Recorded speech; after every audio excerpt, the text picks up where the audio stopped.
Mahigit isang taon pa bago ang paghahain ng Certificate of Candidacy para sa 2028 elections, pero umiinit na agad ang usapin sa susunod na gobernador ng Oriental Mindoro. Habang nalalapit ang pagtatapos ng termino ni Governor Homer Lito Bons Dolor sa 2028, unti-unti nang lumilitaw ang mga pangalang posibleng magtagisan sa pinakamataas na posisyon sa lalawigan.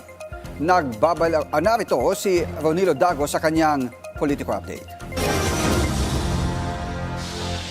Maagang nagparamdam ang ilang personalidad sa politika ng Oriental Mindoro habang papalapit ang 2028 gubernatorial election. Formal lang inihayag ni Calapan City Vice Mayor Bim Ignacio ang kanyang pagtakbo bilang gobernador. Ayon sa kanya, pangunahing tututukan ang mga issues sa supply at mataas na singil sa kuryente, transportasyon, serbisyong pangkalusugan, kabuhayan at agrikultura.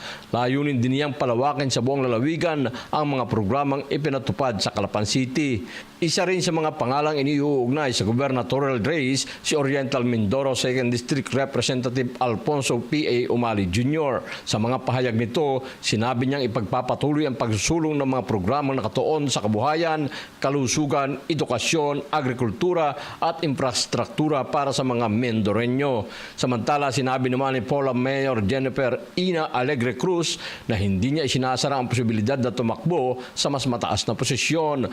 Bagamat wala pa siyang opisyal na deklarasyon, sinasabi ng alkalde na ikukonsidera niya ang pagtakbo kung ito ang magiging kagustuhan ng mga mamamayan. Patuloy ding lumulutang sa mga usaping pampolitika ang mga pangalan ni na dating Vice Governor A.J. Falcon, dating Provincial Administrator Dr. Hubert Dolor at kasalukuyang First Lady ng Oriental Mindoro na si Hias Dolor na may bahay ni Governor Dolor. Bagamat wala pa ring opisyal na anunsyo mula sa tatlo hinggil sa posibleng kandidatura. Sa ngayon, wala pang pinal na listahan ng mga kandidato at maaari pang magbago ang alyansa habang papalapit ang panahon ng paghain ng kandidatura.